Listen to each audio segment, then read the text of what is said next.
Surf splendor. Yeah, so I understand you're supposed to arrive 2 hours before.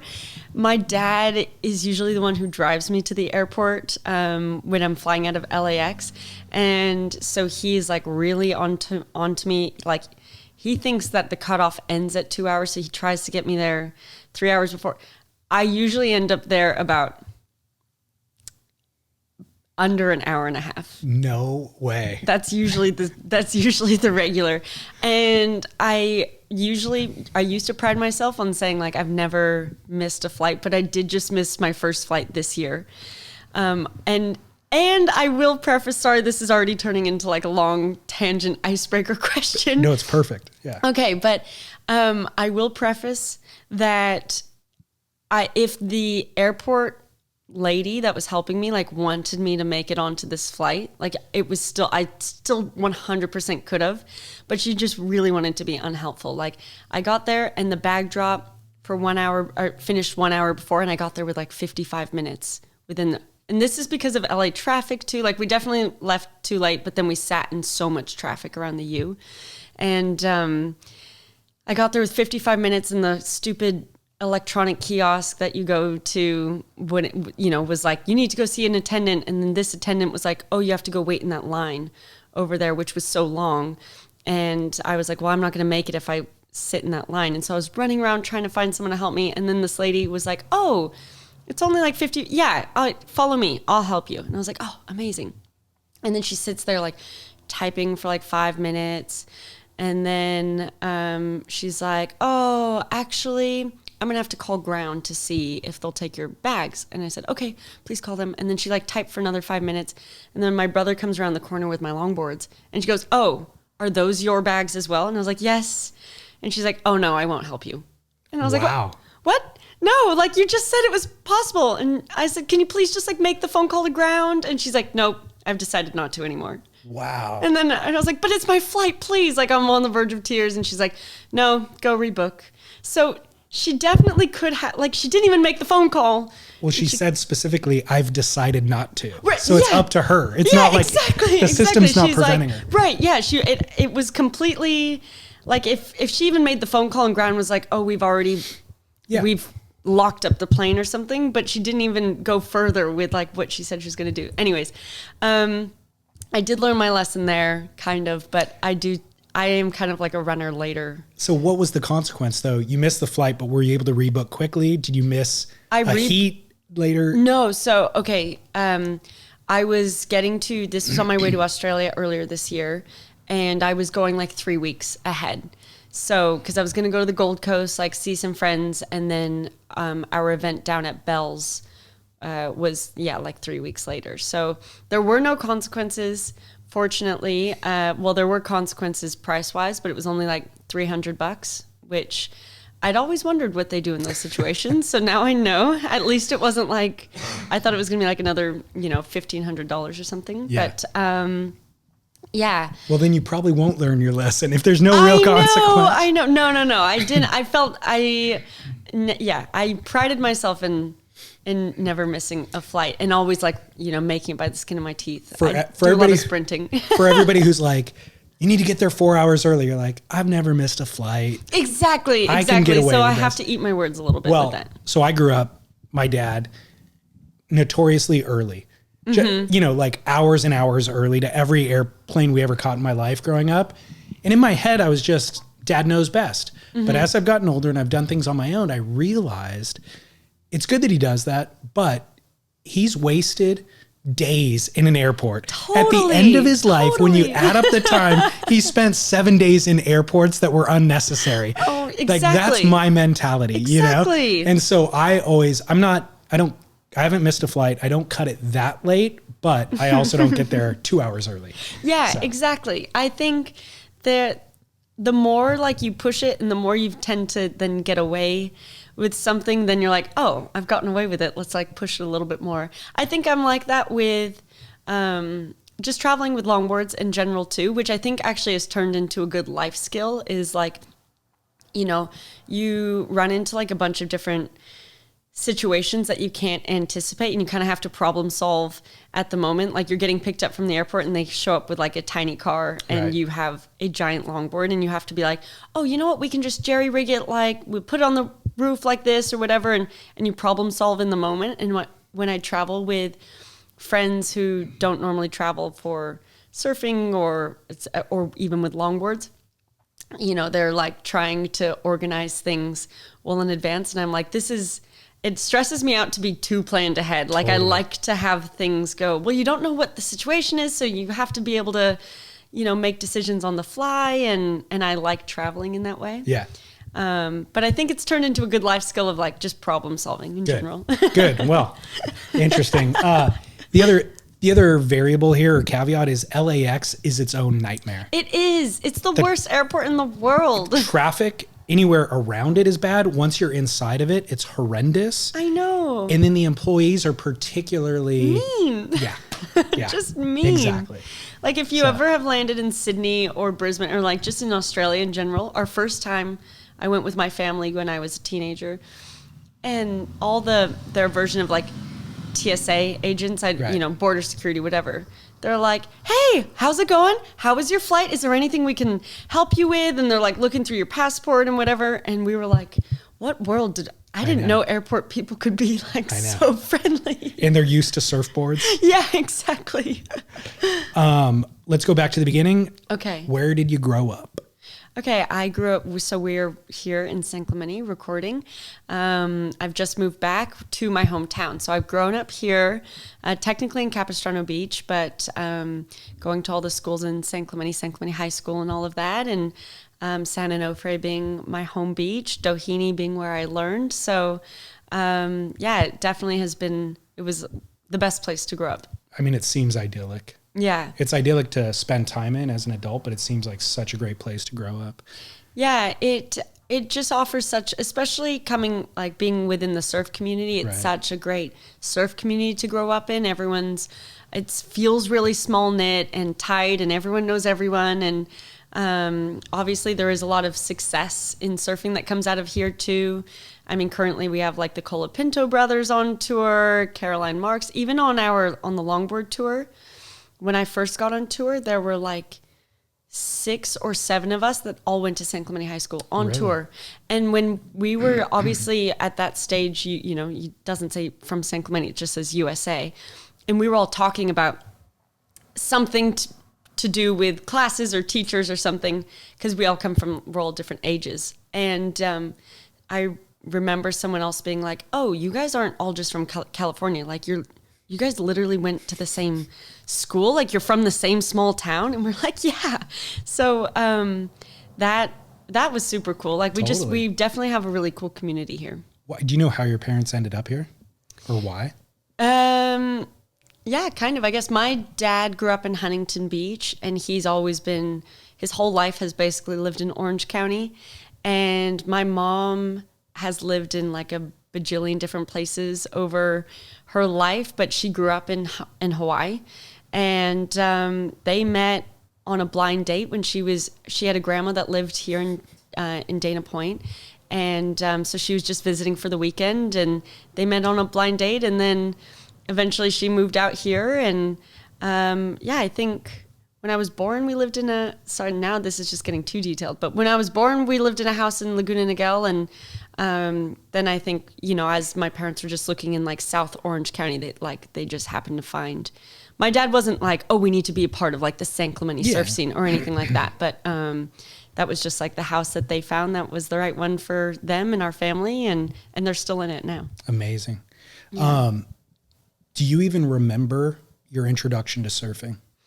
Yeah, I do. My first session was an impactful one because it was down at 𝗪𝗪𝗺, and so my dad used to be a professional surfer, but a shortboarder, used to compete on the NSA national team and all of that. And he still competed a bit when I was a kid. And I remember going to his contests and stuff. And when it was finally like I was old, you know, like, take me. And finally when I was old enough, I was 4 and he took me down.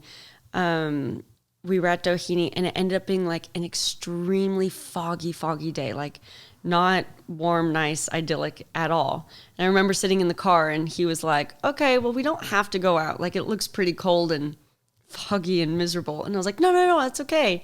So he got me in my little wetsuit, and as we were walking out, there was like a 3-foot leopard shark dead on the beach. And there's a photo of me like holding it. It's like almost as big as my body, just because I'm like such a little tyke. But yeah, and you can see, you know, he would have taken on a disposable camera or something at the time, and you can see it's foggy, and I'm just holding this leopard shark. And I just thought it was the coolest thing ever. And then I don't really have like a memory of my first wave or anything, but I just remember like this session in general. And from there, just kind of slowly building, saying like, take me to the beach. And I think there was a point where my dad was like, okay, well, I'm not going surfing on my own anymore. Like, you know, he would try and like sneak out in the morning to get his session in. And then I'd wake up and be like, where are you going? Will you take me? Will you take me? And then he was like, okay, we're doing this now. Do you remember, maybe not at that age, but whose surfing did you admire? Did you have any awareness, like talking about being in this community? Mm-hmm. Was there an awareness of those icons or who the famous people were? Yeah. So at the time, 𝗪cie had like ran these incredible contests, like these contests for young girls. So at 𝗬𝗵, we used to have the 𝗪cie𝗂𝗵𝗺𝗃 Classic. Okay. And I started competing in those at like 6 years old. Holy and cow. It was at 𝗬𝗵, at Old Man's. And oh my gosh, like I was reminiscing on this not too long ago, just looking back, that I just don't think young girls have, like, I mean, I grew up doing the 𝗬𝗪𝗂 and all of that too, like our local series of contests, amateur series. But this contest was just so rad. The night before the contest started, they would like run a dinner and like questions, and they'd have all the 𝗪cie girls there signing posters. And so you know, 𝗬𝗪 Moniz and that's who, oh my gosh, I loved 𝗬𝗪. And I had her posters. So I got to like get all their signatures, Cassie Ameador, Jen Smith. These were all like my idols at the time. And they were always there signing posters. And Lisa Anderson would like run the Q&A. And yeah, those were super cool. And then the next day we'd be at Old Man's and getting pushed in. And so that turned into the first contest that I won when I was 8 years old. And it's still one of the most beautiful trophies that I have. Like, it's one of my favorite ones now, next to my world titles. But right. That one, it's like this really cool fin and really pretty and on this block of wood. And they had like a little podium that you stood on. And yeah, looking back, those were great memories. And it came with such an amazing experience, you know, of like your idols being there, and like you could touch them, talk to them, like get, you know, autographs from them. So yeah. I mean, as you get older, I don't fully appreciate the importance of that stuff until I hear it told from that perspective. Yeah. And I mean, I guess we see the importance of it in Australia, where their young contest system generates so many superstars or just phenomenal athletes out of it. So I do see the value of it there. But having an idol that you can glad hand with and be a part, you know, have them support you, that seems impactful. Yeah, absolutely. There was, when I was, I don't know, like 11, around, you know, that age. And I had already started to now have like a little bit of amateur success. The local newspaper did an article, and they had reached out to Jen Smith to get a quote. And this was like a surprise. Like, I knew they were doing the article because they asked me questions, but this was a surprise to me. And they, like, as I'm reading the article, you know, they're like, we talked to Jen Smith about young up-and-comer Rachael. And she had to say that, you know, she said something like, oh, yeah, I see Rachael doing well, like super excited to see the next generation, you know, something like that, something about next generation. And I couldn't believe my, like, she even knew my name or was like made aware that I existed. And totally. Yeah, looking back on that stuff is so cool. And then it was those people, like my very first year on tour, I was 15, and I still had these girls' posters on my wall. And my first heat was against 𝗬𝗪 Moniz, and then my second heat was against Jen Smith. I lost to both of them. Lost first heat to Keely elimination round, lost then to Jen.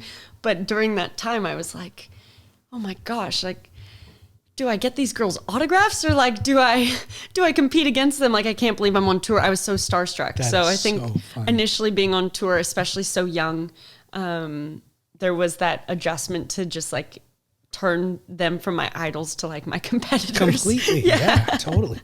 Whose boards were you riding? I was on, at the beginning, so I got my first custom boards from Infinity, and that was super cool. Ryan Engel shaped my boards, and at the time, him and Lindsay Steinready were married, and she had just won the world title, so that was super cool. And then I moved over to Dewey Weber, and they were super supportive into the local community, and something really cool that they had were like these team jackets that they had, and if you went to all the WSAs, like, you know, it was like this thing at awards, you had to like wear your Dewey Weber jacket, and that was super cool. Like, had your name on it and said like competition team. And but when I was like 13 years old is then when I moved to Hobie, and Terry Martin started shaping my boards, which then has now started like the relationship that I still have with Josh. I met Terry through a school project, actually. My best friend Keely and I in 6th grade were doing, there was this project called History Day that you had to, it was like, you know, this big research project, and it was like months long and, you know, whatever. And we did our project on the transition of wood to foam surfboards. And Keely's step-grandpa or someone knew Terry, and we were talking to him about it, and then he said, oh, you need to meet Terry Martin. And he lived like, you know, a 30-second walk from Keely's house, actually, and we didn't know who Terry was. And he just walked us over to his house, and we just like knocked on the door like, no, hi, we are young girls doing this project. And we were and Candy, Terry's wife, had just made Terry dinner, and they were like just sitting down, and Terry said, oh, come on in. And we, like, his dinner sat there for like an hour just getting cold as he just like welcomed us in. We sat on his couch and just like talked to him. And you know, he was he was so incredible. And he said, well, you know what? Come to my shaping room tomorrow morning and shape a board with me. And we're like, what? No way. And I had never been in a shaping room before or anything. And so we went and shaped this board, and Terry had no idea like who I was in surfing. I mean, I was like nobody at this point, but I was like 11, and yeah, like I said earlier, I was starting to get some amateur success. And one day we showed him a video of me surfing, and he was like, oh, wow, look at you. You can really surf. Like, I'd love to shape surfboards for you. And then that kind of, he got me into Hobie, and because that's Terry shaped for Hobie, and I got on their team. And eventually when Terry passed away a few years later, and Josh took over that relationship. Actually, there was like a year where I didn't go in. It was when Terry passed away, that was really tough for me, and I didn't want to go into the shaping room. And I had all the boards that he made for me, and those were like sufficient for the time. And then after like a year or so, I was like, okay, I do need something new. And that's then when I was like, okay, well, let's meet Josh and let's get into the shaping room there. And so many of his mannerisms were just like Terry. And so that was like, my dad and I remember like looking at some of Josh's mannerisms. We looked at each other and we're like, oh my gosh, did you just see that? Like, basically that's like Terry. And that's where that started. But now Josh and I's relationship obviously has grown and developed into its own. And where Terry was like basically a grandfather to me, Josh is like a second dad to me. So I'm super fortunate to have his presence in my life outside of shaping too. You know, right. Him and Heather are huge role models for me. And and then he's like the craftsman that he is, and I learned so much. So yeah, I'm super blessed in those relationships that I've gotten out of both Martins. Totally. Do you even remember why you took an interest in the transition of wood to foam as the initial surfboard project?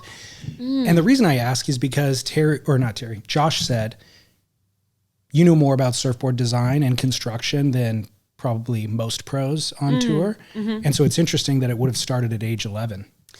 Yeah, I think that was just at that time. Like I said, at that point, it didn't come like I'd never stepped foot in a shaping room or anything, but it was like obviously surfing was my interest in my life, and to do we had to do a history project, and okay, how can we make surfing somehow a history project? And our history teacher was a surfer. He's like a Sano local. So we, I think kind of crafted that with him of going like, how can we do it in surfing? Make it fun. And then, and he was like, well, there's, a lot of history around surfboards, and that's something that you could probably get a lot of, do interview, like it was supposed to be one where you do interviews and research in the library, and he was like, you'll probably find enough content on that to suffice the project and the things that you need to hit there. So I think it's funny that my knowledge and interest in surfboards now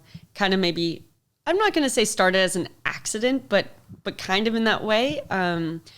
And meeting Terry and Josh, and both of them being super involved or allowing me to be super involved, and both being super patient and explaining exactly why things are the way that they are. And really my knowledge started with Terry, because he would shape me a board, and the first 2 boards that he shaped me, I had only really ridden single fins prior to that, the boards that I was on. I had some 2+1s, but the boards I just was always better at were single fins. And so he shaped me a single fin and a 2+1, and I could not turn the 2+1 to save my life, like at all. And so we then just stuck to single fins. So at that point, me riding single fins wasn't like some, longboarding political statement of like, it was just like this, I can't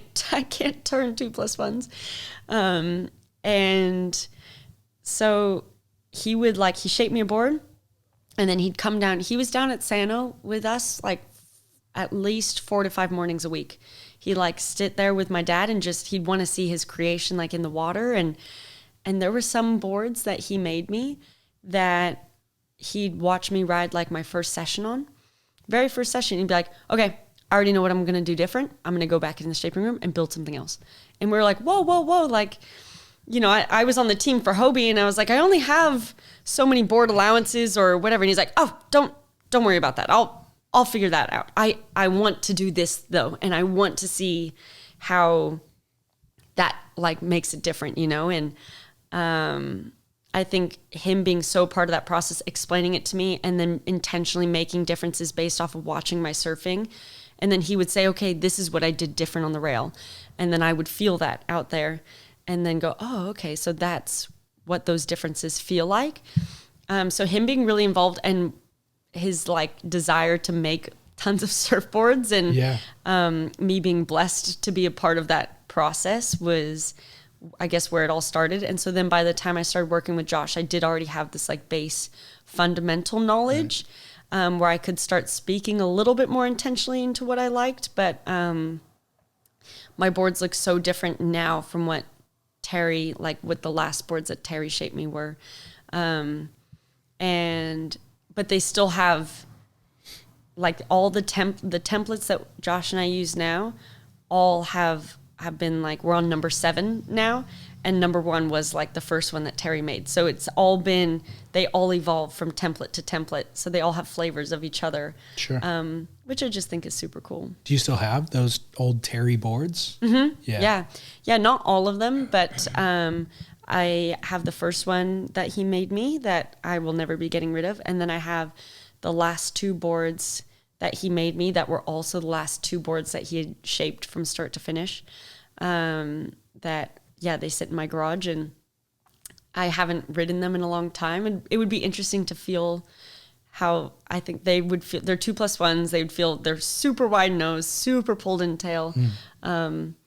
look so crazy different, but were super fundamental to me becoming the surfer that I am, because they were meeting me at where my my level of surfing at that time. So, but yeah, I still have those. It's interesting. I could speak. This is true in the shortboard world. I'm not sure how true it is in the longboard world, but when you look at the difference between those winning world titles versus those who were just kind of always right in second place, but had like world-class talent, the difference is having worked with a surfboard shaper for decades straight, with, Kelly with Al, John with 𝗬𝗄𝗃𝗀, Gabriel with 𝗂𝗵𝗵𝗺𝗀. And then there's these guys like Jordy Smith who had world-class talent but never quite broke through. And you look and he's like worked with a bunch of different shapers over time, And so I think there is something there where there is refinement, not over the course of 100 boards or 3 years. It's over the course of 10 years and 15 years to where you unlock these new, really specific refinements and breakthroughs that just require that much time and that much communication. Yeah, absolutely. That's a really interesting observation.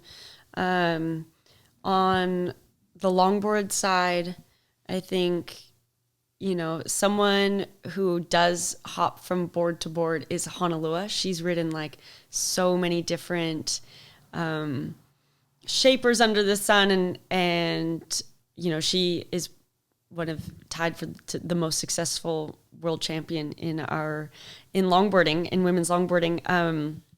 But she's just like a freak of nature. She's so talented. She's so good. For me, I do credit like all of my success to that, exactly what you were just describing. And I think there's a big difference too. It's not just working with one shaper over time, but having a shaper that will be patient and listen to you, and then put the time in to explain what they're doing. So that way the information or feedback that you can give is functional, you know?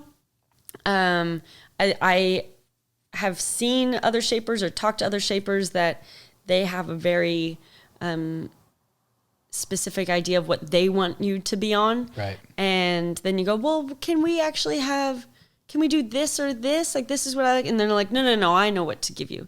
And I'm super lucky that Josh is like, yeah, let's try it. Like, the only way we learn is kind of by either nailing it or failing, and then we know what to do different. And we've done both. We've made a lot of really magic boards, but we've also made a lot of boards that ride a few times and go, okay, this isn't it. Make a different one of what we've learned. So totally. Yeah. Which is an important part of the learning. Yeah. For Absolutely. anything in life. For sure. The missteps and the failures. I don't know if this is controversial or not, but there seems to be a misunderstanding of who in professional surfing is the youngest world champ ever. My understanding was it was you. Yeah. Do you know the facts? Who is the youngest world champ ever? So from a 𝗬𝗵𝗺𝗪𝗀 perspective, it is me. There's like a wider, like overall, like I know Joel posted something after Katie's win that Margot Oberg won at 15. But Shannon and I talked about this on our podcast and kind of did the research on this. That was in the organization that eventually has become ISA. So if we're talking about, and then there's actually a para surfer athlete that won a world title at 11 years old. I didn't know that. Yeah. So if we're looking at it like that, but to keep things simple from a WSL ASP perspective, I won when I was 17. And then Soleil Erico also won her world title at 17, just like a slightly older 17. And then Katie Simmers obviously just won her shortboard world title at 18. So for facts, like youngest WSL person, youngest champion that has or youngest person that's won a world title by WSL or ASP, it would be me. But obviously there's a lot of media that was just around Katie winning hers and becoming the youngest WSL world champion. And I've had conversations with WSL about this and saying like,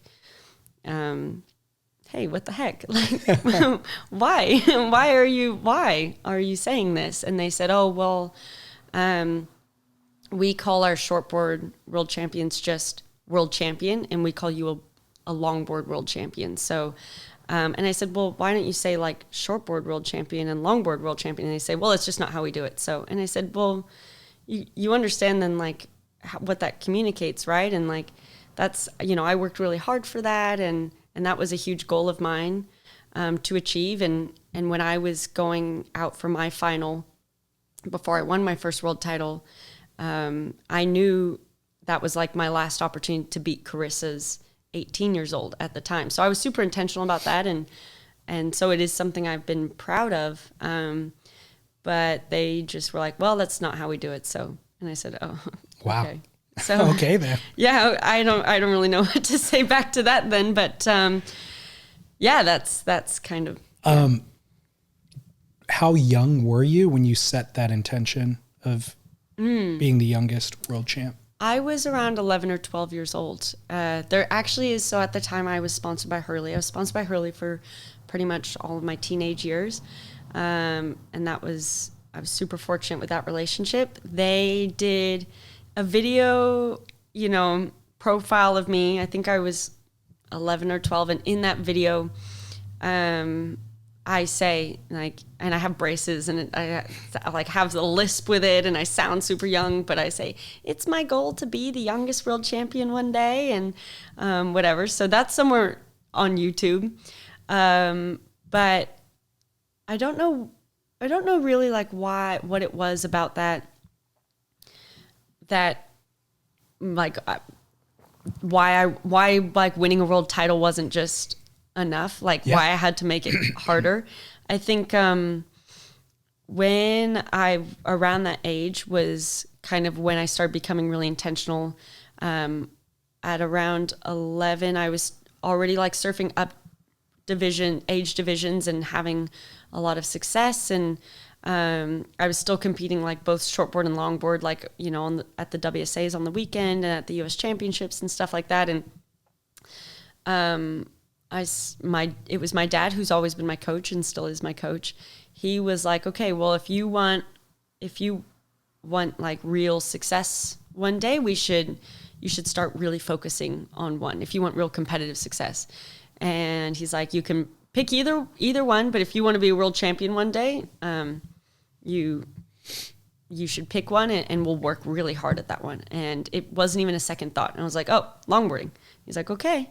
And the reasons for that were, one, I was just like, I wasn't looking at it like, obviously I wasn't looking at it as a better financial choice. It was just the one I was naturally better at and had more fun on. Like, it was a chore to have to go like practice on my shortboard. I hated paddling my shortboard. I couldn't duck dive. I'm still not great at duck diving, and all the things for longboarding, cross stepping, all of that came just a little bit more naturally, and so therefore I had more fun on it. And even the contest that you described, the 𝗪𝗁𝗄 event, is fun. Yeah. Whereas a shortboard contest is kind of cutthroat. Yeah. And so at that age, it really was just, what do I enjoy more? Totally. What do I, even on my free surfs, what do I like? And I like going down to Sano, and I like just surfing my longboard. And so that's where that intention, and I said, okay. And so it's my goal to be world champion. And then I was like, and I want it to be the youngest. Like, it was just kind of like, and I want to be the youngest to do it. And then from there, it was the goal that was always written on I always had goals written down, and that was that. And so, yeah, that's pretty crazy that happened, that it came true. Well, what was the tour like in the year that you won? Was it a one event tour? It was China, right? Okay. So can you tell me about that event? And yeah, so it was my third year on tour. Okay. I've already said earlier, but I was 15 when I first started. I was 14 when I qualified onto tour, but 15 by the time I surfed my first event. And my first 2 years on tour, like, lost first round. Oh my gosh. Both years in a row. And then my third year on tour, I had to keep re-qualifying, through my region. And I had the North American Championships had taken place in like November, the beginning of November. And whoever won that qualified back on tour. And I won that and basically had to then book my flights that week to then go to China, which was taking place at the beginning of December. And I booked my flights. I was still in high school. And so told my teachers, like took, 2 weeks of homework with me. And I think like what I had learned in those first 2 years on tour was, okay, at that point I had a ton of amateur success, was winning I had every state title, US title, like all of that. But then obviously there was that big jump, and I had to bridge that gap to what does it look like to have professional success, and what are the women doing different at a professional level that I need to now like start doing. And my surfing just had to mature, and equipment continued to be refined over those years too. And so I think I had more of an idea of what type of surfing was successful on tour. And well, what was it? What was the difference? Or what does maturity look like at that point? I think that year I went in going like, okay, not enough girls are doing hang tens. And so, not that not enough girls are doing hang tens, but if I'm like nailing a ton of hang tens, that will like set me apart and I'll like win heats. But it really comes from a strategy perspective to making the right decisions for wave selection and learning how to surf with priority, because we didn't have any, like my only time surfing with priority was these events on tour. Like our amateur series don't have that, so didn't have that. And so, learning how to use that strategically and I don't know, like things just, that world title, and I guess we'll talk about this later on too, but everything about that year, there were things that I would guess I was intentional about, but I also just look back and like so much just like feels like it happened to me. Like everything just went right and clicked, and I nailed my hang tens. At this point, it was our third year going to China as well, so I understood the wave more, understood the wave selection around that wave, and it was a similar format to how it is this year, not like finals, but there were 24 girls on tour. And it just kind of, I don't know, I won my first round one heat, and I was like going in as a low seed. And that was, I kind of was like, oh my gosh, like finally I didn't lose round two. Like I skipped round two and went to round three, and I was like, oh, I just won. And then I won that next heat.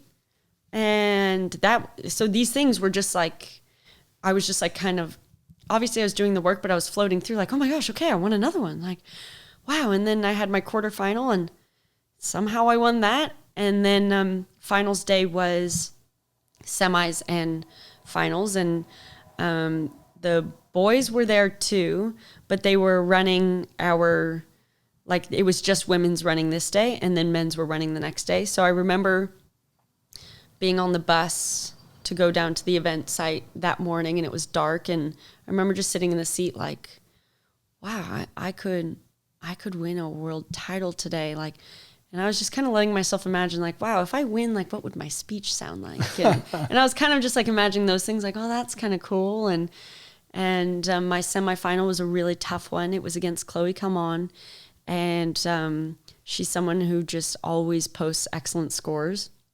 And I do remember being nervous before. And I remember like thinking, okay, do I remember how to hang 10? Like, what if I forgot how to hang 10?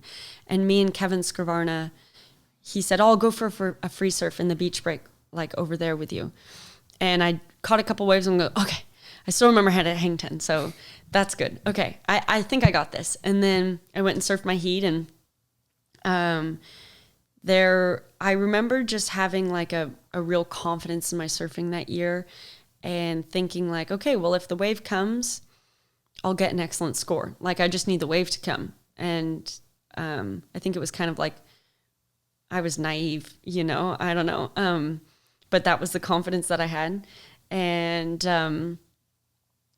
I cut out of a wave. There was 2 minutes to go and I needed an 8, a low 8. And I was like, easy. I just need the right set to come and I'll get it. Because China was a really good wave too. If you just get the right wave, similar to El Salvador, if you just get the right wave, it can be, and you surf it well, like the wave speaks for itself and it can be easy to like get an excellent score. And that's how I felt in China. And I cut out with like 2 minutes to go and I got a 7. And I was like racing back out and there were 2 waves that were coming in the last like 30 seconds. And so Chloe had priority, but my reading of the waves the entire week was that the second wave of the set was always better.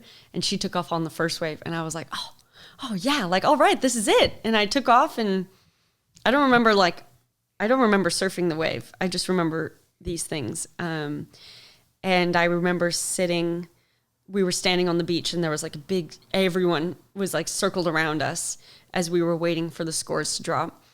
And they were taking their sweet time. And her score dropped first. She got another 8 and it improved what I needed. So I went from needing like an 8.1 to like an 8.3. And then another like few minutes passed and I got like an 8.4. And so it switched. And then I went, and I then had like 20 minutes until I had to paddle out for the final. And I was just like in a daze, like, and everyone was like, okay, you're going back out. Like you have to go get ready. And I ate a banana and paddled back out. And at that point I was like, oh, well, I remember thinking like, okay, if I win this heat, like I achieved my life goal of being youngest world champion. And I just thought like, oh, I'm winning. Like God wouldn't put me in this situation if I wasn't going to win then. Like, I just remember thinking that. And I remember being like, so it's going to happen. It's happening right now. And then I won. And, yeah. Who was the final against? Rachael Tilly. Okay. Yeah. Yeah. That was a tour veteran, and, but yeah, I think I had blind confidence as well in my surfing. And yeah, I don't know. So as you were telling that story, if a set comes, I know I can get the score. Like that level of confidence is what it takes to be a winner. Mm-hmm. But I also think it's easy to come by when you're young. Mm-hmm. You know what I mean? And then you start at some point, self-doubt creeps in. I don't know when, but how have you been able to carry that level of confidence throughout? No. Okay. Definitely not. You just described my exact past 10 years of my career. Gotcha. Okay.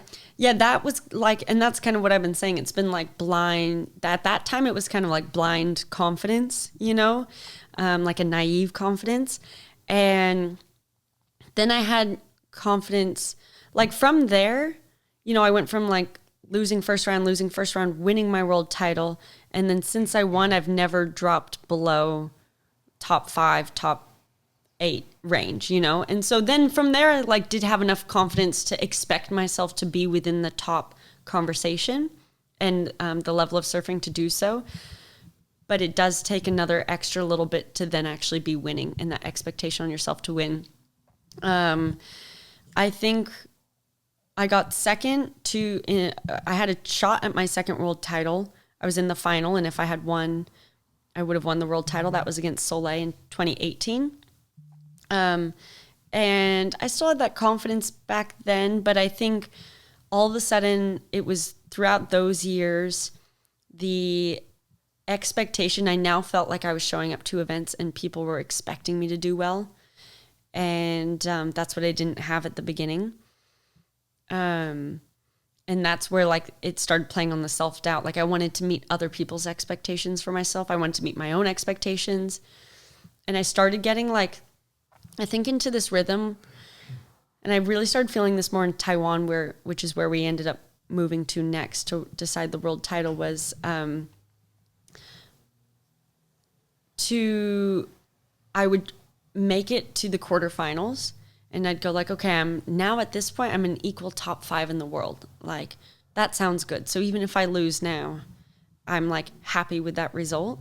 And I think that's where that satisfaction with something less than first started to creep in. And I think that's then I stayed in that kind of mindset. Okay, well, if I make this, if I'm top 5, I've kind of at least met other people's expectations. If I say I'm number 5 or number 3 in the world, that sounds good, right? and that sounds good to me. So, and that probably sounds good to other people. And so I was kind of competing in that mindset. And so since that's all I was asking of myself, then those were the results I was getting, until really it took intentional work. I started recognizing that this is what I was doing, but to recognize doing that and then to actually like change your mindset to it, is another thing. And I think that's what the past couple years have been, is like intentionally trying to change my mindset. And then this is the first year I've re-embodied that mindset of like, well, if the wave comes, I'll get the score. Like, or I know I have the ability. Like, I'm not worried that I'm going to fall on the takeoff. Or U.S. Open, on finals day, we started at quarterfinals, and I just was like, I'm not going to be satisfied with anything but first place today. Like, not even second, not third, not losing in the quarters.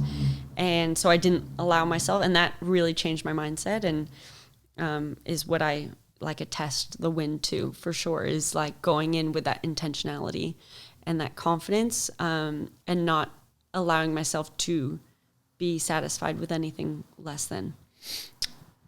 The journey that you just talked about, do you have any guidance on that journey? Was there therapy, sports therapist, sports psychologist, ushering, helping you have those conversations? Not really. My dad is kind of my main backboard for that stuff, he's always worked as my coach, and he does a really good job at reading me and maybe like the things that I need to hear in the moment. But I'm pretty observational too. I think I have like good self-awareness, and I'm pretty good at reading myself, and then in turn like being really honest with myself. Like, I think what I just described took me being honest with like, okay, where am I actually at right now? And being honest with myself that I was allowing, like, being satisfied early, too early in the results that I was getting, and then switching that mind frame. So I think, no, I haven't really done anything I've had conversations, casual conversations with maybe other friends or other athletes and stuff. But that was kind of either really came from conversations with my dad, but also just for the most part, this past journey of these past 4 or 5 years of me just really understanding myself and how to read myself, and then how to, I guess, the right ways to push myself or talk to myself in that way. Yeah. Can I tell you my observation or my opinion? Sure, of course. I think it sounds very healthy. The journey that you just described sounds healthy. Setting a goal when you're really young, pushing everything aside and achieving that goal, and then coming out of that and going through what you talked about seems like a normal. It seems like being satisfied by things is probably a very healthy thing. Mm-hmm. Yeah. Whereas I see like the drive to continue doing it year after year at the expense of all other interests in life, I can't relate to. Yeah, me either. And I see people doing that, you know, winning multiple world titles over and over and over again. And it's like, it takes a cutthroat, dogged personality. It's a very rare human being that does that. And there has to be something driving it ultimately. Yeah. You know, because even when you come to the realization of, actually, I'm not satisfied with 5th or 3rd, I want 1st. That's fine to realize it, but you still need a drive, something to like really push you to achieve that goal.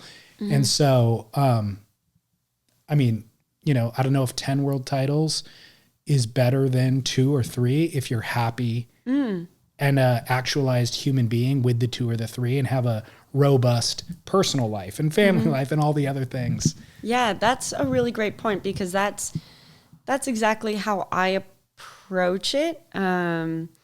I think I was super satisfied with my 1 world title. After I won, I was like, okay, job done. Like, what else do I want to do now in life? Not that I wanted to stop. I wasn't ready to stop competing, but that kind of, I no longer had that same push of like, I need to achieve this. And then I was kind of just showing up to compete, and other things I wanted to do is get my college degree, which I did. I I wanted to experience living in Australia, which I did. And then when I graduated college and I was still over in Australia, and that was straight into COVID. So our tour was shut down, obviously. And so then I actually was offered a job by 𝗬𝗪 straight out of university. And I worked in partnerships for them in their Australasia office. And that was kind of a goal too of like, I love school. I love like achieving in that way as well. And so to kind of build off of what I had just done with my degree and everything that I had just learned and go down that path was really interesting. And that ultimately though, like being around, so then the shortboard tour came back before our longboard tour did. So I did work a couple of years traveling around on the shortboard CT just in the Australasia region. So we did well, actually during 2021, we ran 4 CTs there. It was Newcastle, Narrabeen, Margaret River, and Rottnest. And I got to travel to all of those. And that was like an incredible experience. But then being back in that competitive environment, but from like a working perspective, and then watching people put their jerseys on. And I was just like, oh, I do like that feeling is not out of my system yet. And, you know, working with a lot of brands and companies and then being aware, oh yeah, like I know you won a world title. And I was like, no, I still have that in me. And, I still like identify as like I still identify as that person. And eventually, because of the border restrictions, our longboard tour came back at the end of 2021, and I couldn't travel to it because they both happened here in California. And as a non-Australian citizen, I could leave Australia, but I couldn't come back. And I applied for an exemption like 3 times. It was denied all 3 times. And so I had to make a choice to miss like the events or to basically leave Australia and not know when I could return. Could have been 6+ months, you know, which I'd actually would have been around that. So I chose, well, I have a job. I have like a life here. I'll miss the events this year and just see like then what happens next year. And then watching all my friends together, like at the events, the longboard events, I was like, oh, that then even hurt more, like watching. And I said, wow, look at all the community that I have through that. And and watching them surfing. And I was like, I know I can still do surfing at that level. And so basically going into 2022, it started, I had to get granted wild cards to come back onto tour, which they granted me based off of my circumstance. And it then kind of was like, at first when I got hired for my job at 𝗬𝗪, I said, well, I'm not ready to retire competing, so as long as I can do both once the contests come back on. And at first it was like, yeah, no problem. But I think then in actuality, our first longboard event back on actually happened in Australia. So we were running it, our office, and it was alongside a Challenger Series event. So I was working that event and competing in it. And it was just like chaos. Like I was trying to surf and practice, but then also I was in partnerships. You're doing like a lot of wining and dining or running events outside of the like dinners and that type of stuff. So I was like going to dinners every night and then competing during the day and then running around and whatever, like fulfilling my job. And after that, it was kind of like, okay, it's probably not this maybe is a bit of a conflict. So I had to make a choice. And through all of those experiences, I had come to the realization that, okay, I definitely have more in me and I want to go back to surfing. Look at all my friends. And that's like such a source of connection to a world of people that I love spending time with and getting to travel the world with. And at the time I was 24 and I was like, I just thought, I'll get a job again one day, but, sure. When I'm 35, like that doesn't mean I won't for the rest of my life have the opportunity to travel on tour and, or maybe even want to. So Yeah, I resigned and said to my bosses, I just have more left in the tank from a competitive perspective, and it's something I want to go spend time doing. And so to think that that conversation was only like 2 years ago, and they had reached out to me to say congratulations and had said, like, I still remember you coming into the office and saying you have more left in the tank, and you know, and now look at you, congratulations. And I think that was pretty cool, because that is where that intentionality, the second world title, then meant something else. You know, it wasn't just like, let's grab a second one. It was like, I'm an adult now, and what are the things that I desire? And I wanted to continue to be a relevant force within the surf industry, not just from a competitive sense, but have a voice, have a presence, have an influence. And so I was like, well, one of the ways to do that is to continue to be at the top, you know, competitively. And so that's then like where that drive, I think, changed. And the second one became that. And now this represents for me, I guess, as an adult, having to overcome a lot of things around competitive mindset, around this one doesn't feel like it just happened. You know, I was very intentional about it. I was intentional about the decision to be here, to be showing up, the work that I was putting into it, my equipment, all of those things. So this world title is a lot better than my first one in terms of experience. But to answer to your point where you were like, you know, it's good to be satisfied, and you know, what's the difference between 2 or 10 world titles? And I think I feel the same of, you know, I think I haven't sat down, and I've been trying to be super intentional about enjoying being present in this moment of the win. And not yet looking at next year or okay, hey, what's my next goal? Is it 3? Is it, you know, whatever. I'm just trying to be present in this, because winning a world title and the feeling in the aftermath only happens like sometimes only one time. And now it's happened to me twice. So it's just basking in that. But I am someone who wants to experience a lot of things in my life. And I think I've always had the feeling like, one day I know I want to have like a family and kids. And I think when I do that, I mean, maybe I'll have a different mindset one day, like when I am having kids, but I've always thought like, I want to live this part to the fullest and then put that to bed. And I'm not someone who will be like, well, what if I could have gotten 3? What if I could have gotten 4? Like I achieved what I wanted to do there. And you have to have a different why with every single one, I think, like you were saying. And so I'm going to figure out what my why is. If I decide that 3 is my goal, okay, what's my why? And you have to have a certain specific drive for that.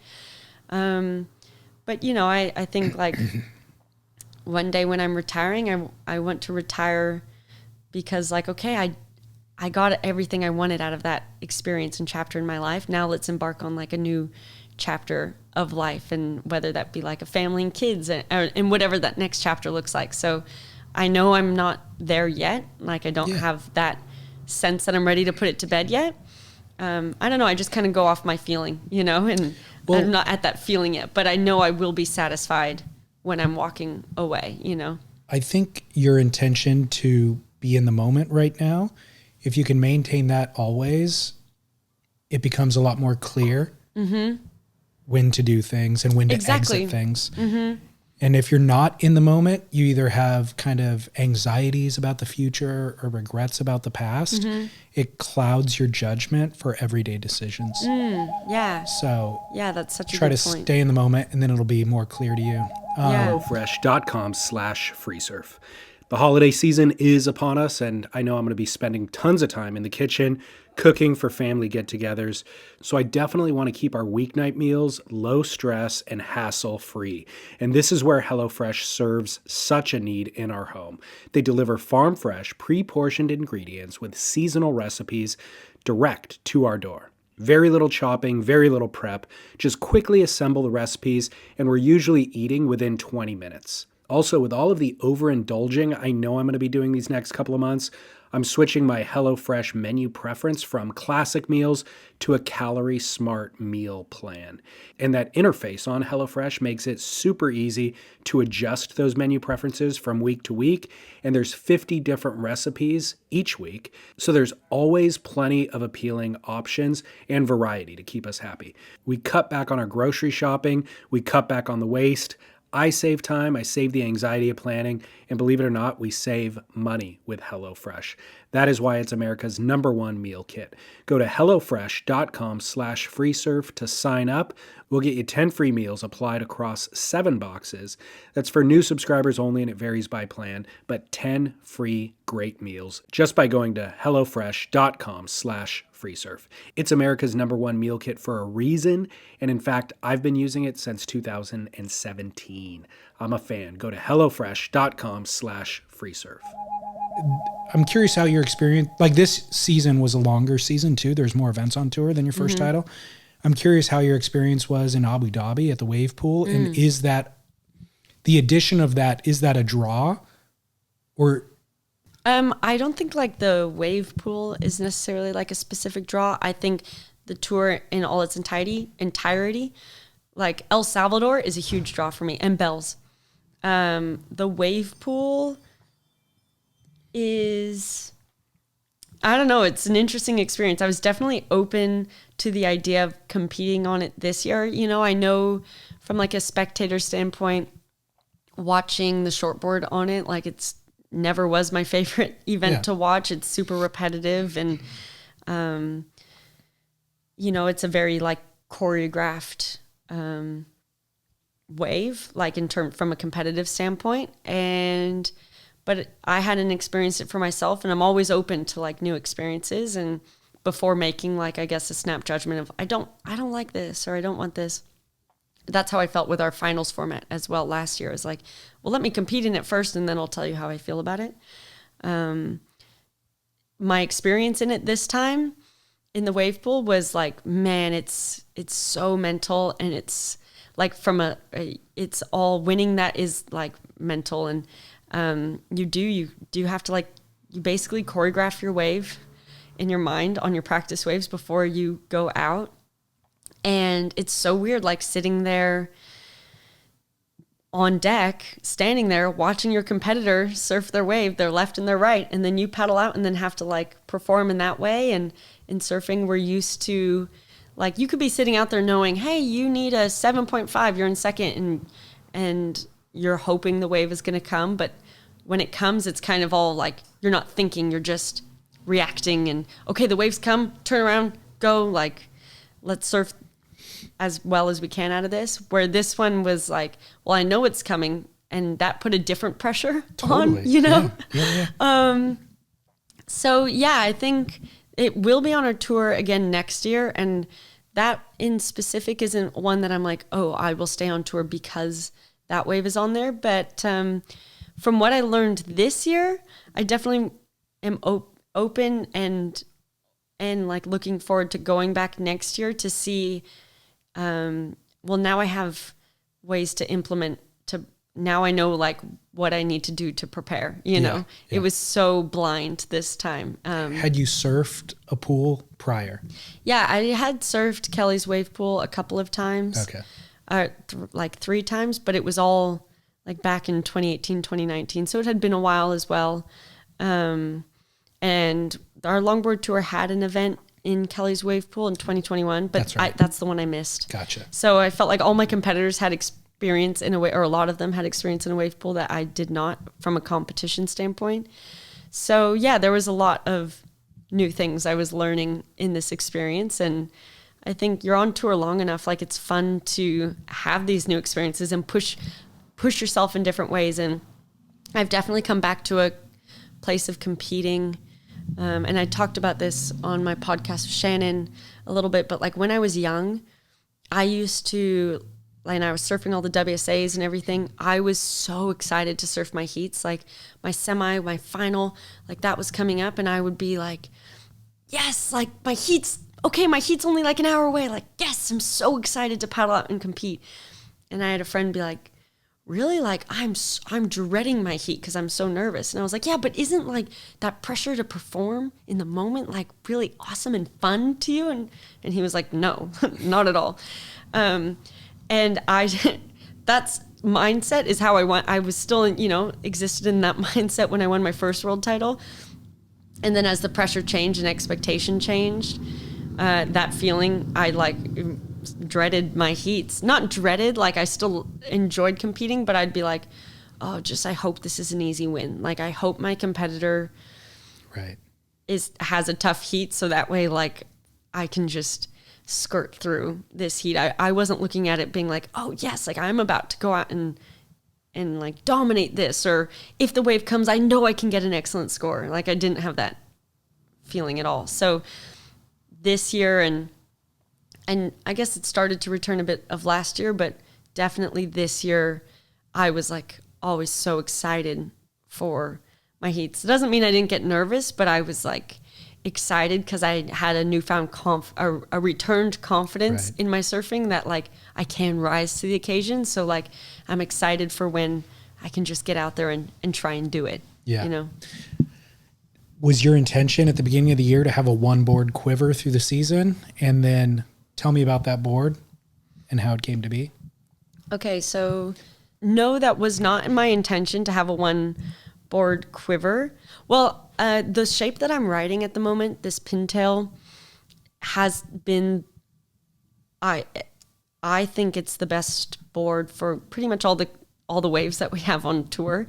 And so that has been the shape that I've been surfing for quite a while now, with slight differences. But we made that flower board at the beginning of tour last year during the US Open. We finished it halfway through US Open.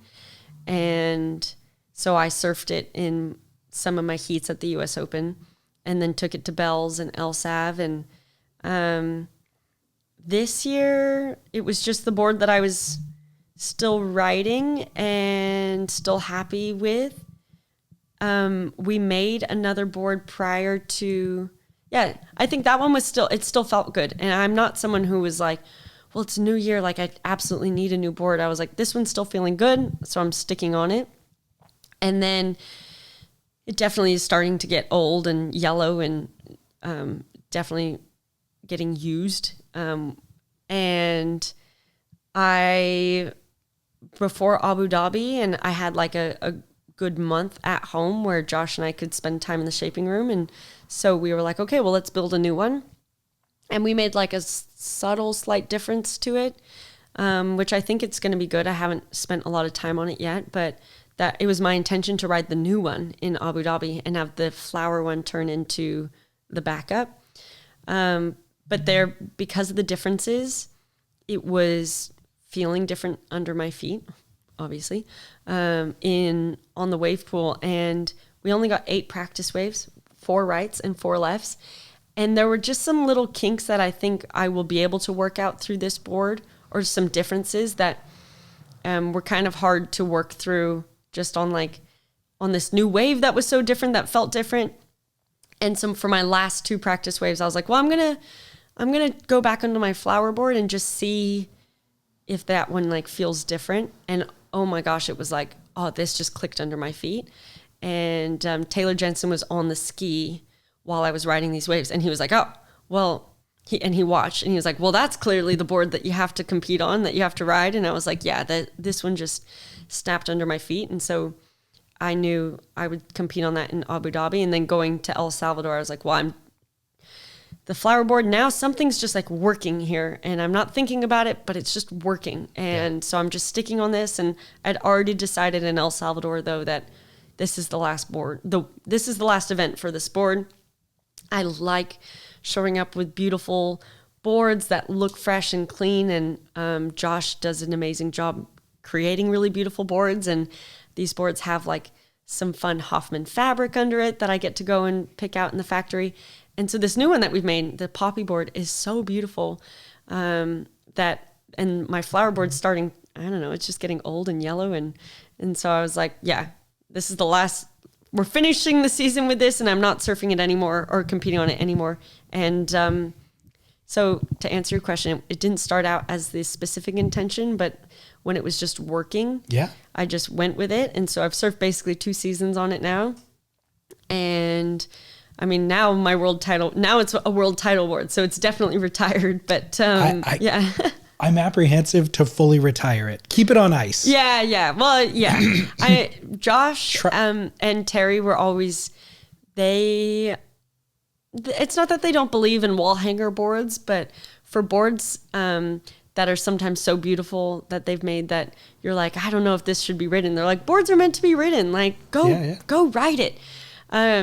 So I definitely do have that feeling about boards. Like my first world title board too, I still have in the garage. I haven't really surfed it. I don't think I have surfed it since, but I don't have if I feel like taking out at Santa one day, like, I will. Like I don't have that absolute direct, like this never gets to touch the water again. Yeah. So that board features what Josh calls a springer. Oh my gosh. So. Okay. You talked to him really recently. Because that's a new name? Well, he was talking about, so I had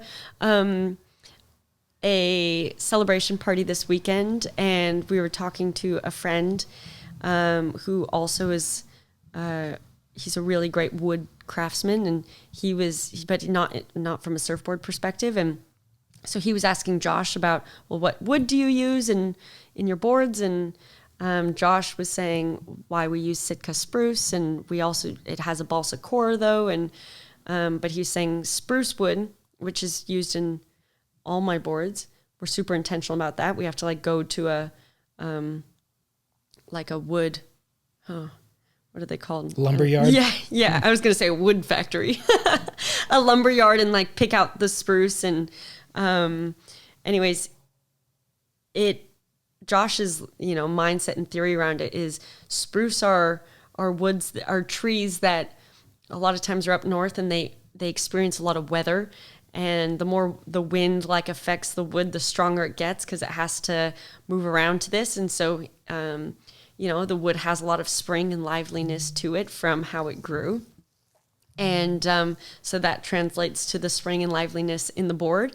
And that's, that's his like theory into it, but it exactly translates into how it feels under my feet. And so, he was saying this to our friend. He said, well, actually, we call it a springer. And he said, oh, really? So that type of wood makes it a springer? And I said, no, don't start. I said to this friend, I was like, no, if you go down to the beach and you're like, oh, nice springer. I said, right. No, it's definitely called a stringer. That's just what Josh has a lot of like Joshisms, that he basically just calls things, that. But there's a reason he does. And it's not just because of the wood. It's because it's at a 90-degree angle from a normal stringer. Mm-hmm. So a normal stringer, this has 3 pieces of wood that's laminated together, mm-hmm. which is normally called a T-band. Mm-hmm. And if you're looking at the board, you could see all 3 pieces of wood, mm-hmm. right? Because mm-hmm. of the way that it's laminated into or glued into the blank. This is 50 or 90% turned on its side. Mm-hmm. So you can't see all 3 pieces of wood. Right. The sandwich is basically the middle piece is hidden. Mm-hmm. It's in the middle of the board. Yeah. So that's his invention. I don't even know if it's his invention, but that's his innovation. Yeah. Yeah. And so it's the 3 stringers, and it creates a different flex pattern, a different mm-hmm. spring, mm-hmm. apparently. My question, if anybody wants to know, go back and listen to my podcast with Josh. He explains it better than I just did. But my question to you is, how does it feel different than a traditional stringer? Like a traditional T-band stringer? Can you feel the difference when you're riding it?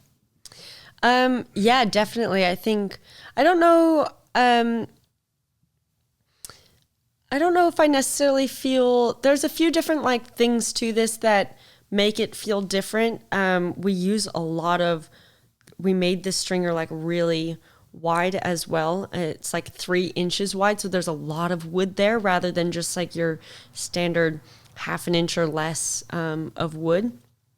And that makes it really stout and stiff. And it kind of then springs at like when it's really pushed and extended basically. So if you think like pushing on at the bottom of a bottom turn and extending through, that's when I feel it spring. rather than, we used to make boards that we really valued flex, and we would use like kind of less amount of wood, or used to play around with parabolic stringers, so the wood was on the rail, and that made the board really flex, and that felt really different and cool from a nose riding perspective. And so there is a huge difference in the point. So my new Poppy board is a bit of a combination. It's a T-band and this like sandwich thing. He basically made the same stringer, but cut it straight down the middle. And then we put high density polyurethane foam in the middle. Wow. And that was something that I will have to adjust to, because it has different, it's maybe not this right articulation, but the only way I really can at the moment is like different extension points of when it releases off the bottom of like a bottom turn or in a cutback. And so when I was trying to learn this new board in the wave pool, like it wasn't necessarily the right wave, like a limited amount of waves and a weird different feeling wave that I was trying to adjust to this, that I will say, even like when I first got on the flower board, like that was a huge adjustment, adjusting to all of that wood and all of that spring and learning the right ways to push it. So I think there definitely is a huge difference. And to answer your question, it would be kind of the points of the cutback or bottom turn that you do, like lean into it and extend that. It kind of will release at different times. Yeah. Got it. Yeah. The wave pool too, it seems like you're not really doing a bottom turn there in the same way that you would be on a set wave at El Salvador or something like that. Yeah, absolutely. So, interesting. Well, curious to see how the Poppy pans out. Yeah, me too. You mentioned your dad's your coach. What are the pros and cons of that? I can see what the pros are. Are there cons? Actually, and I recognize for people there could be a lot of cons. Credit to my dad. He has done a really good job at navigating what those cons could be. You know, I've seen people basically lose their father-daughter relationship in turn for having like a coach-athlete relationship. And I think he always did a really good job at managing that balance of knowing when he was speaking to me as a coach, because he can be like, talk to me really constructively and really matter-of-factly, and you know, and I always recognize that as like, well, we're making me a better surfer through this. You know, it didn't hurt my feelings, and he doesn't talk to me ever disrespectfully in that way, but you know, where we're breaking down my surfing and saying, okay, you're doing this wrong or do this, like that never hurt my feelings or anything. But then from a father-daughter standpoint, I think I was always clear kind of when we would walk away from the beach, not that we couldn't still have those conversations at home, but I don't know, it then just went back to being father-daughter, and he was pretty clear in drawing that line. So there weren't too many cons, and the pros, the pros that I don't think either of us would have expected out of it. It's strengthened our relationship so much, you know, like Good. There's so much for us to talk about, and it really strengthened our father-daughter relationship in the ways that we communicate and know how to communicate with each other. And I now communicate super similarly to him, that I think then we can like then butt heads in that way too, because we argue and communicate in the same exact way. Yeah. But yeah, it's definitely been a huge positive and blessing into my life, but also into my surfing career. Glad to hear it. Yeah. It's a difficult thing to navigate, but it sounds like you guys did good. Yeah, I think he was always like, he was always very communicative with me, and there were a huge hurdle that we had to get over when probably between the ages of 10 to 15 was I express my love and enjoyment for surfing very differently to how he does, or versus how he did as like a teenage boy, or like remembering that, or how my brother does as a young kid, in that being like, as boys, I think they can have one track minds of just like wanting to surf more, what, like be more like, they wanted to be in the water as much as possible. Where for me, I could go down to the beach and surf for an hour before or after school, like do what I felt like I needed to do. My duty was to progress my surfing, and then I would finish and be like, okay, I'm done. Like, I'm ready to go. Like, I didn't have this like burning desire to spend 24/7 in the water and watch surf movies outside of, like, my brother could nonstop watch all these shortboarding movies, and I just had like zero interest to that.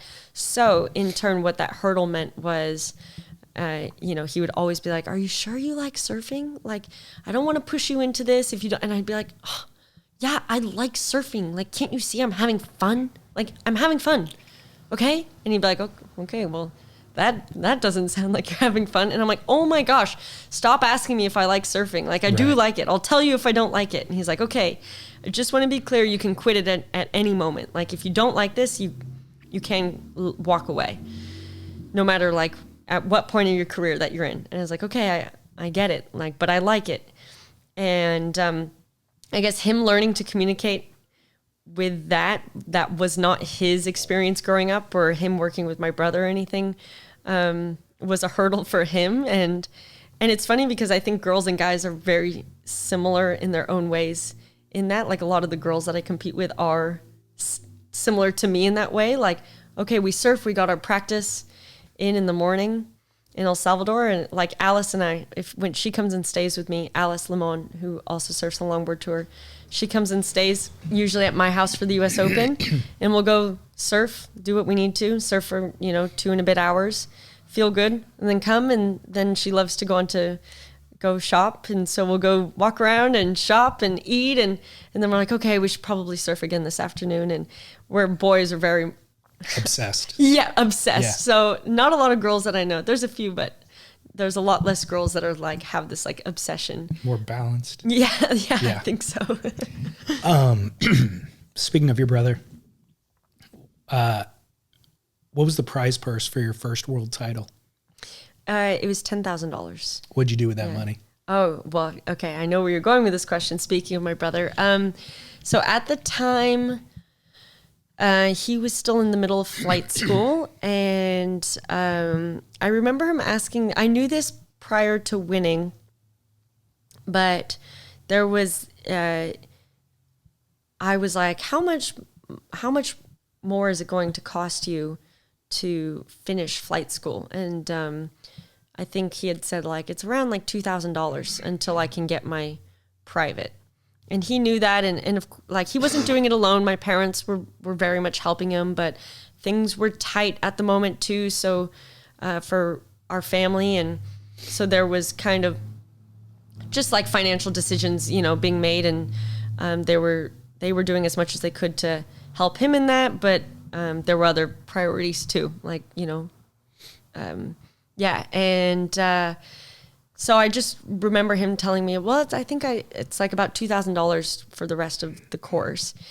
And when I won my world title, and I was only 17, and I lived at home and thought I just basically became the richest person ever with $10,000. And so I knew that day, I texted my parents. I said, I have $10,000. I'll give Michael $2,000. Like, I want to finish that out for him.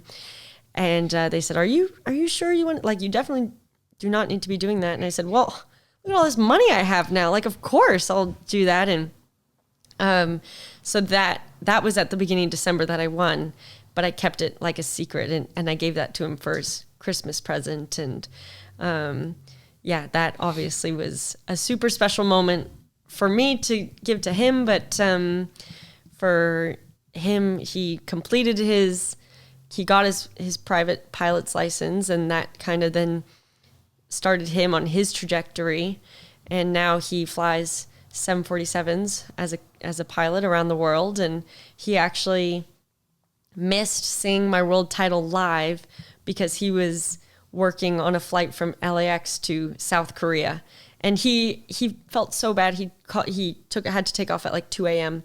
And he's like, I'm so sorry. I feel bad. I'm going to miss it. And, you know, and I said, no, well, hopefully I can surprise you with like great news when you land, you know? And so then that was even better. I was so excited for him to land and then see that, his experience on the other side. He was like, oh, I was so nervous to check my phone. And I was trying to check the WSL app and see if I could not see who won and just see if I could go to your first heat and see if you at least won that. But at the airport, like in South Korea, like the WSL app wasn't loading, and so then finally he opened the first text from me, and it was just me and a photo of the world title, and then of course then he was like, oh my gosh. And so yeah, obviously he's grown up a lot since I won my first title, and that experience back then, yeah, it was super special. He's one of my best friends, and obviously he's my brother too, but I was super happy to share that with him back then. And now he doesn't need that from me now. It was a great investment. Yeah. But it's always what he wanted to do. And so to see him have so much success, he's only 24. Oh, wow. And he's crazy. Yeah, traveling, flying, you know, the biggest planes that there are around the world is, I'm super proud of him for that. Based on that number, $10,000 for a world championship, it's safe to say there's not a viable way to make a living as a professional longboarder. Yeah. Is that a true statement? Well, yeah, that is a true statement. Just from like prize money alone, I'd say longboarders on tour either lose money by being on tour, or they can break even, or if you've won, like this year off prize money, I would have ended up in the positive, but like not by much. Basically you're hoping that you can, like, your result is enough to cover the costs of the trip. You know, you're trying to just like net zero is the goal, and instead of like being the negatives. There's not many people who are ending up net positive after an event. So yeah, so that was back then, but even still now, safe to say that that's most athletes' experiences now. So really the way to make longboarding a viable career is, I guess you're hoping that you have like some prize money, or sorry, some sponsorship support, and yeah, just other revenue or avenues for revenue. But yeah, you're definitely not affording to live by and affording to be on tour by just prize money alone. So if you have to maintain a full-time job, it seems to really diffuse your ability to compete full-time as well. Mm-hmm. It's like it's a distraction. Yeah, absolutely. And I think right now I'm in a really fortunate place to have some really great support from sponsors. My main sponsors a company called 𝗲𝗏𝗪, and I signed with them earlier this year, and they're incredible. They're started out as like a fishing company based over in the East Coast of America, and they're now investing into surfing and embarking on that journey. And so to have signed with them on that has been a really fun experience so far. But yeah, having some of that support from sponsors, that financial support, is the only way to really make it happen. Or you have either a flexible job that you somehow can leave 3 months of the year, or you have this full-time job that you're doing remote or whatever. There's a lot of athletes that make, you talk to athletes, there's physiotherapists, there's like college professors, like there's some really accomplished career people who are also competing on the world tour, which is super unique for our tour. And I think growing up in that, being young and looking up at, so Lindsay Steinreity is a college professor. 𝗪𝗵𝗺𝗀𝗀𝗀𝗀 she has her own physical therapy, studio. And these were the girls that were at the top when I was first coming on tour.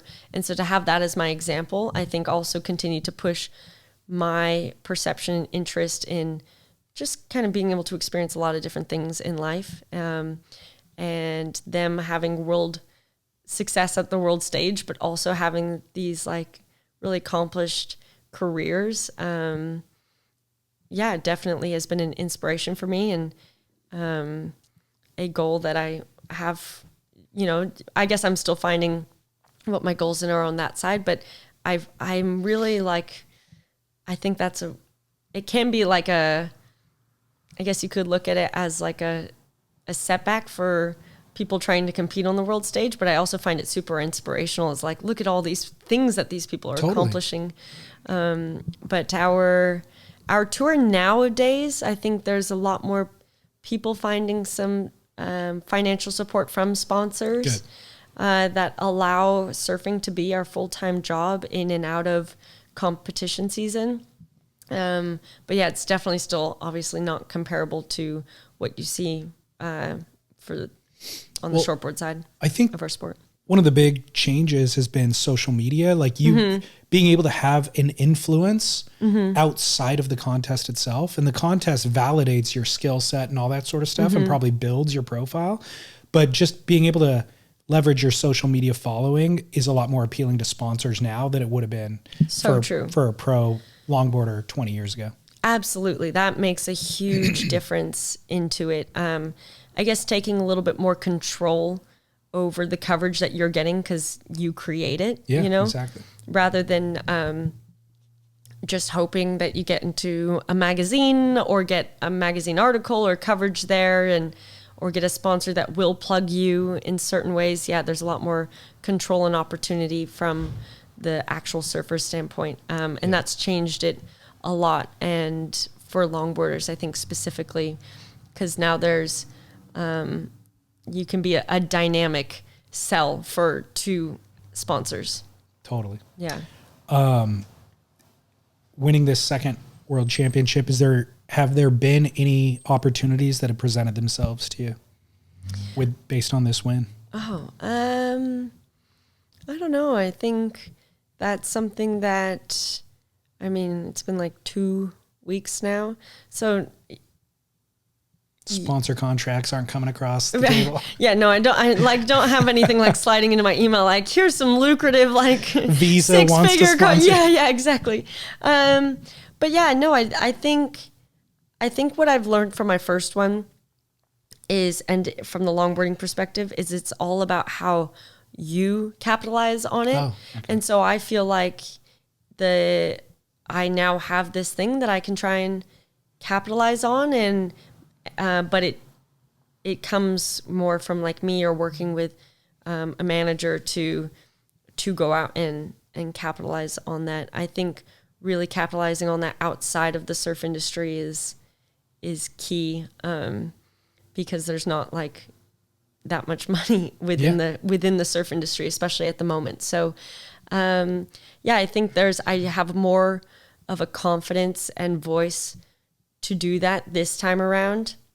And I'm finding then, okay, well, how do I want to do that? Rather than the first time around, I kind of was like, wow, I just accomplished this goal like for myself, and okay, cool. That was that. I had in my Hurley contract at the time when I won my first one, like it was a bonus of $1,000 if I win a world title. And I think they just put that in there like an incentive, thinking like, well, you won't win once, but let's just put it in there. So I got an extra $1,000 for the first one. So yeah, that I think this time around, I'm more knowledgeable about how the industry works and or its limitations as well, and then how to navigate that. Yeah, what you can do for yourself beyond that. Yeah, exactly. You mentioned the double up a couple of times. Tell me about the impetus to start the double up, and what was your goal with that?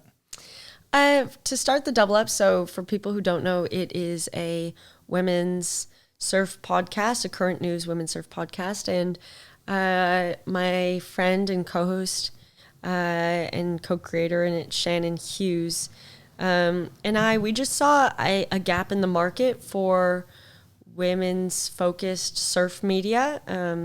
There's a lot of,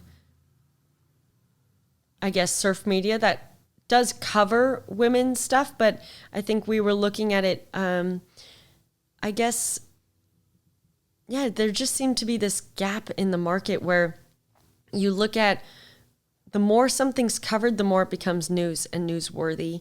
And there are young boys, or like from the boys surfing side of things, I think things that make news and are newsworthy, it goes a lot farther down the list. Let's say if you're looking at it from a shortboard perspective, you're seeing young boys surfing on the QS that get like a win on the QS, and 𝗬𝗵𝗺𝗽𝗀 is like excited and happy to talk about that, where I don't think we see that so much on the women's surf side until they're really finding success on the Challenger Series or higher than that. And so I think our goal was to bring to life these conversations and to continue to help make names of really amazing stuff that's happening on a women's surf side, and to focus on that from all the way from the top competitive standpoint down to lower QS, to edits that are happening or things that are happening from that women are creating that are just really cool and newsworthy, and things that we're seeing that sometimes just struggle to make general surf media and make it into the news cycle. So there's just so much that is happening in women's surfing, and we have a real passion for it. And obviously from like a experience standpoint, like, you know, we have a passion for it because we love to do it, but we just love to talk about it and give a voice and a platform to women's surfing. And so that's where that started from.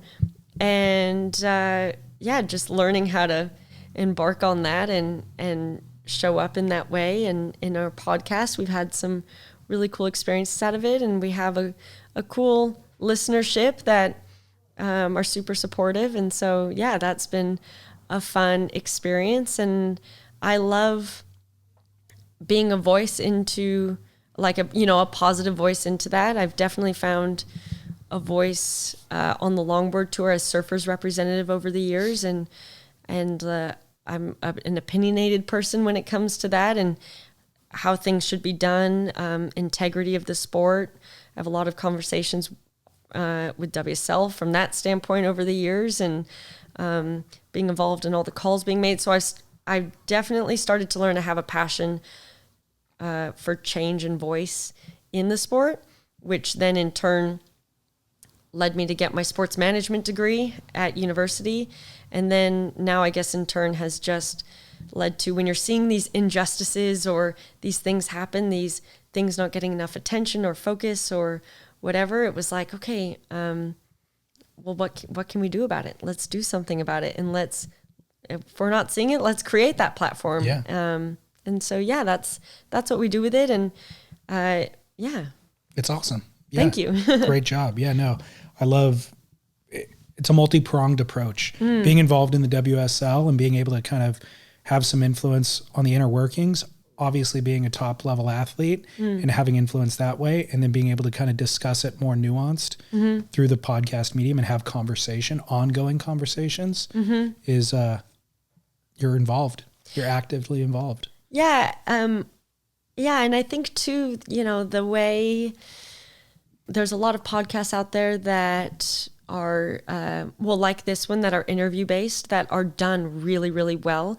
And so when we were looking at, what would it look like for us? And we do, when the right opportunity comes up, we'll bring on people for an interview. But I think there's just so much.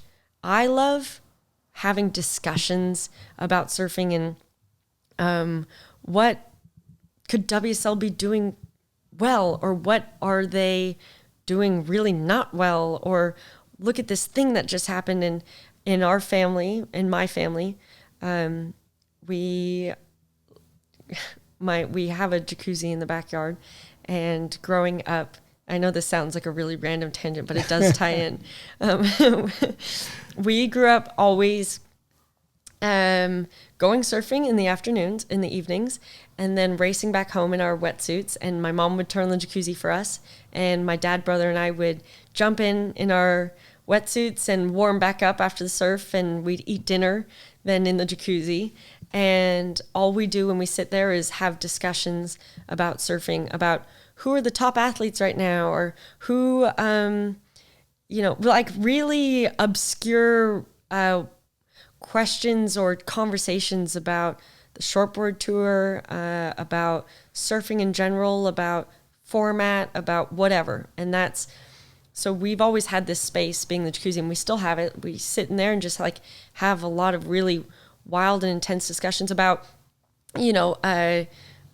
women's surfing, about financial support into women's surfing, about the sexualization of women athletes. Like it spans over everything, and having their opinions. And this is where I guess really my voice and opinions have been nurtured to get me to this point. But I think from there, creating this, current news podcast, and having this space and platform to have those conversations and the intricacies and discussion, like a discussion-based podcast about things that, finals format or this thing that, we had a big one when, I guess earlier this year, Billabong went with like a really hypersexualized campaign of like their women athletes or women models for their bikinis, and talking about that, and then the influence that has into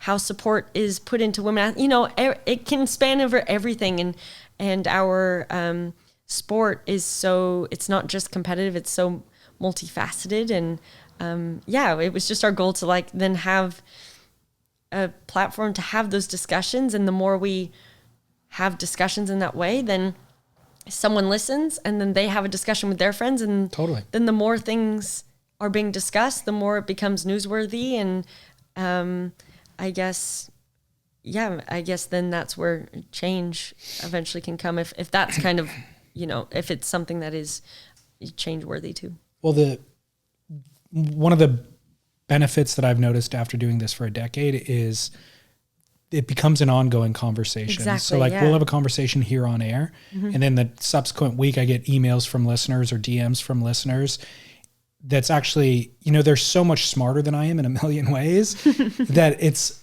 informative. So then I take that information, and that becomes part of next week's conversation.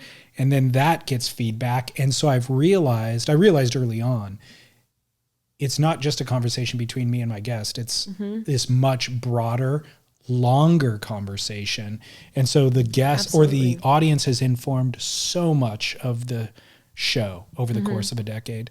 But the value of what you guys are doing, I think, is that it's the only female media, female generated media in surfing that I've seen in a very long time. Yeah, which is crazy, because when we first started it, we were kind of like, oh gosh, someone's going to like catch on to this soon, and like we need to get on top of it now and do this. And we're pretty much still the only one that exists. And there are a few other really awesome platforms, but from like a women's surf podcast. But even beyond podcasts, like it's a women's perspective as a media outlet, you know? So like magazines were generally run by the men. Exactly. And we'd have like women, CEOs of a company or something like that. Not necessarily a media company, some of the brands, but from just the women's perspective, from the grassroots level onward, adds a different perspective and value for the space. So. Yeah, absolutely. And you're so right. And I think the women's experience into surfing or conversations with sponsors or expectations is different. And so living through that experience and then being able to, I guess, look at something in the current events, your lived experience is going to give you a different lens into that. And there's a lot of, that's not to say that a male's experience or like we also are, they're not to say that men can't have, we don't want to be so gendered, we want to be a podcast that guys or girls can listen to. We Yeah, just of focus course. on women's surfing. Right.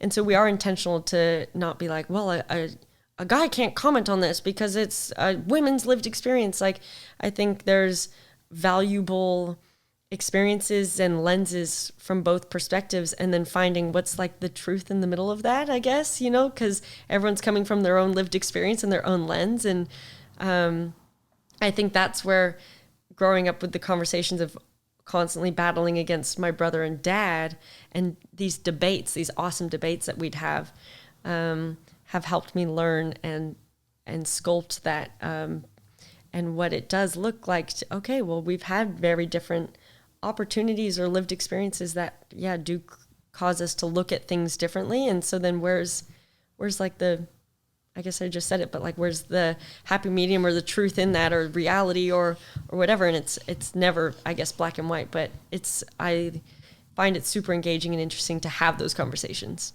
and discussions. I find it super engaging and interesting to listen to your perspective on all of it. Thank you. Yeah. So yeah, it's a great addition. Thank you so much. You're welcome. Yeah. Thanks for taking the time to do this too.